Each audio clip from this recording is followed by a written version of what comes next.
कल्पना करंतु एमिति एक दुनिया जेउठी कोटी कोटी वर्ष धरी सूर्य आलोक पहुंची नाही किंतु सेठारे जीवन रही। न्यू मेक्सिकोर कार्लसबाड काभन्स गुंफा भितरे वैज्ञानिक माने एमिति किछि देखिबाकु पाइछन्ति जहा हमर जीवन प्रति थिबा धारणा को संपूर्ण बदलाई दैछि।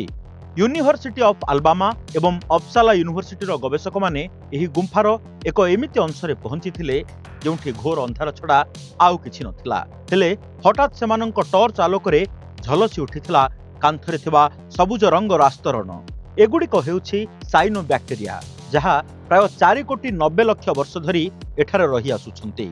सबुठारु आश्चर्यर कथा हेउछि एही अणुजीव माने बिना सूर्यकिरण रे निजर खाद्य प्रस्तुत करुछन्ति।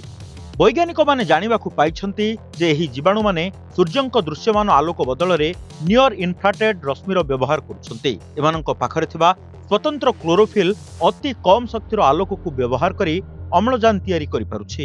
एही आविष्कार एबे एस्ट्रोबायोलॉजी बा महाकाश जीव विज्ञान पई एक नुआ द्वार खोलिछि। वर्तमान नासा एवं जेम्स वेब स्पेस टेलीस्कोप माध्यम रे सेही भली ग्रह माननकु खोजा जिवो जेउठारे सूर्यंक परि तारा नाहंती बरम लाल बामन तारा अछंती। जदि पृथ्वीर अंधार गुंफारे जीवन बंची पारुछि तेबे महाकाशर अन्य कोनोसी ग्रह रे जीवन थाई पारे एही आशा एबे द्विगुणित होइछि। ब्यूरो रिपोर्ट, ओडिशा संवाद।